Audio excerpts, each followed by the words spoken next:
Assalamualaikum warahmatullahi wabarakatuh.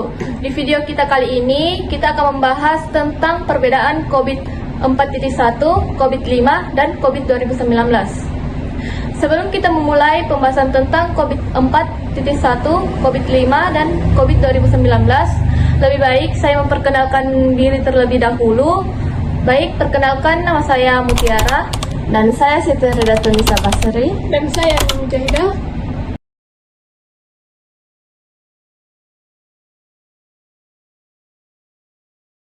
Nah, teman-teman, sebelum kita bahas perbedaan antara COVID 4.1, COVID 5, dan COVID 2019, penting banget untuk kita pahami dulu bagaimana perjalanan framework ini dari awal. Betul banget, framework COVID ini sangat penting dalam dunia teknologi informasi, terutama dalam konteks tata kelola dan manajemen TI. Video ini cocok banget buat mahasiswa profesional IT dan siapapun yang ingin paham bagaimana perkembangan governance TI dari waktu ke waktu.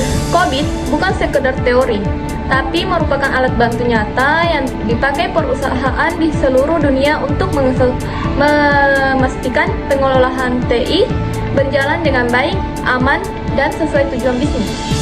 Kita mulai dulu dari yang paling dasar, yaitu COVID 4.1, versi yang menjadi fondasi awal tata kelola TI modern. Langsung aja, Siti, bisa dijelaskan apa itu COVID 4.1 dan kenapa versi ini penting?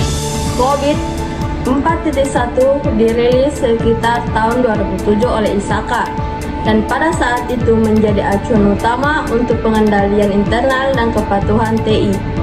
Fokus utama COVID 4.1 adalah kontrol proses TI dan compliance, jadi sangat cocok digunakan di industri yang sangat regulatif seperti perbankan dan keuangan. Struktur COVID 4.1 seperti apa sih? COVID 4.1 punya 34 proses yang dibagi ke dalam 4 domain besar. Yang pertama, plan dan organize atau PO. Yang kedua, acquire dan implement. Yang ketiga, deliver dan support. Yang keempat, monitor dan evaluate. Setiap proses punya tujuan pengendalian, indikator kinerja, dan aktivitas-aktivitas yang bisa diukur. Lalu kenapa akhirnya muncul versi baru? Karena dunia IT terus berkembang, COVID 4.1 terlalu fokus pada kontrol dan belum menyatu antara manajemen dan tata kelola. Maka muncullah COVID 5. Oke, sekarang kita masuk ke COVID 5. Apa yang jadi pembeda utamanya? COVID 5 hadir tahun 2012 sebagai respon atas perubahan landscape TI dan bisnis digital. COVID 5 membawa pendekatan yang lebih integratif dan komprehensif.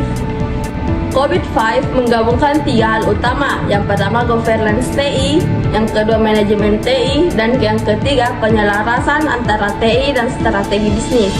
Ada 5 prinsip utama COVID 5, yaitu memenuhi kebutuhan stakeholder menyeluruh untuk organisasi, mengintegrasi governance dan manajemen, pendekatan berbasis proses, pemisahan peran governance dan manajemen secara jelas.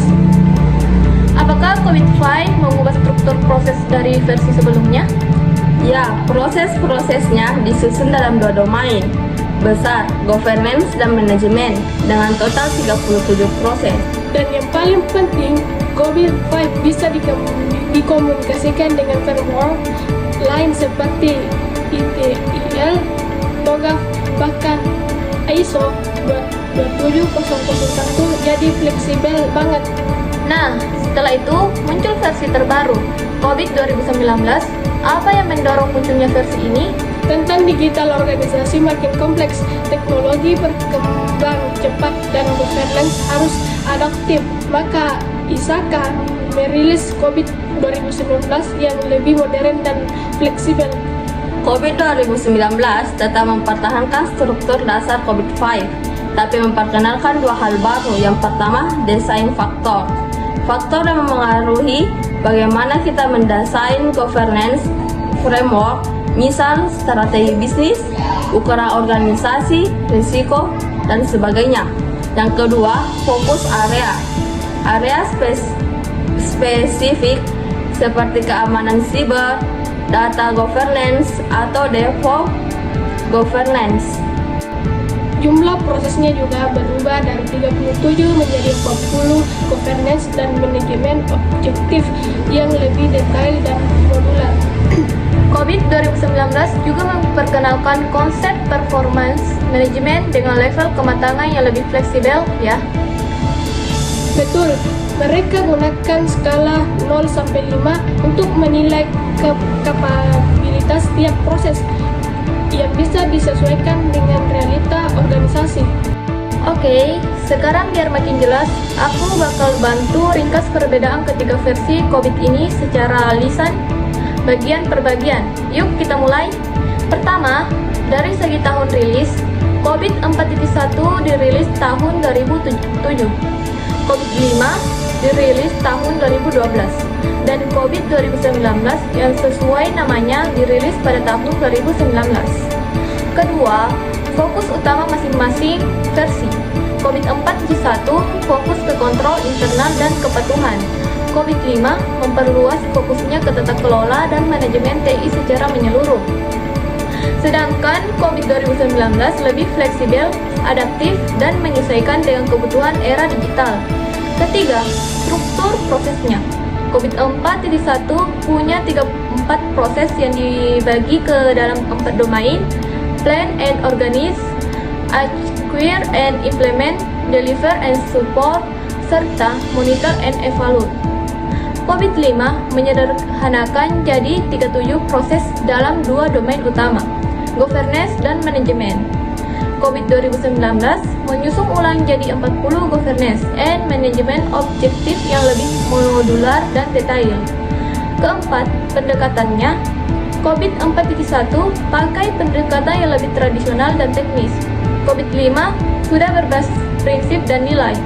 Dan COVID 2019 menambahkan faktor desain serta fokus area agar bisa disesuaikan dengan kondisi tiap organisasi.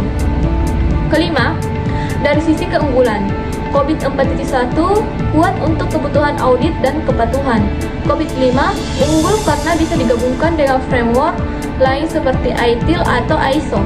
Sedangkan COVID 2019 sangat fleksibel, scalable, dan lebih modern. Terakhir, soal kelemahannya, COVID 4.1 dianggap kurang fleksibel. COVID 5 kadang terasa kompleks saat implementasi, dan COVID 2019 butuh pemahaman mendalam karena strukturnya lebih teknis dan butuh adaptasi. Nah, itu tadi ringkasan lengkapnya. Intinya, setiap versi punya karakter dan kelebihan masing-masing. Tugas kita adalah memilih dan memahami versi mana yang paling pas dengan kondisi organisasi atau studi kasus yang kita hadapi.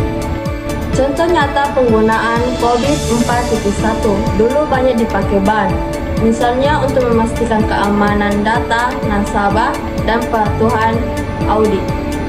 COVID 5 lebih sering digunakan perusahaan besar seperti telco atau manufaktur yang butuh tata kelola menyeluruh dan integrasi antar proses. Sementara COVID 2019 mulai banyak diadopsi startup, BUMN, dan institusi pemerintahan yang ingin lebih agil tapi tetap punya struktur. Misalnya, untuk mengelola risiko digital, keamanan siber, atau pengelola data yang berbasis cloud. Jadi, dari pembahasan kita, jelas ya kalau COVID terus berevolusi menyesuaikan zaman. COVID 4.1 itu fondasi, COVID 5 adalah jembatan, dan COVID 2019 adalah jawaban di era digital. Pilih yang disesuai dengan kebutuhan organisasi, tapi yang pasti penting banget untuk paham semuanya. Nah, teman-teman, itu tadi penjelasan lengkap tentang perbedaan COVID 4.1, COVID 5, dan COVID 2019. Semoga bisa membantu kalian memahami perkembangan framework ini dengan lebih mudah dan jelas. Dari pembahasan tadi, kita bisa simpulkan bahwa COVID 4.1 itu cocok untuk kontrol dan kepatuhan. COVID 5 mulai menyatukan governance dan manajemen, dan COVID 2019 hadir dengan pendekatan yang lebih fleksibel dan sesuai untuk era digital sekarang ini. Nah, benar banget. Tapi ya, yang paling penting, kalau apapun yang digunakan harus disesuaikan dengan kebutuhan organisasi masing-masing, karena tidak ada satu versi pun yang benar-benar cocok untuk semua situasi. Semoga video ini bermanfaat, terutama buat teman-teman yang lagi belajar IT, Kubernetes, atau sedang mengerjakan tugas seperti kita ini. Dan jangan lupa, kalau kalian tertarik mendalami lebih jauh, bisa langsung cek ke situs resmi ISAKA, atau cari modul pelatihan COVID yang banyak tersedia gratis maupun berbayar. Terima kasih sudah menonton sampai akhir. Semangat terus belajar dan jangan takut teknologi.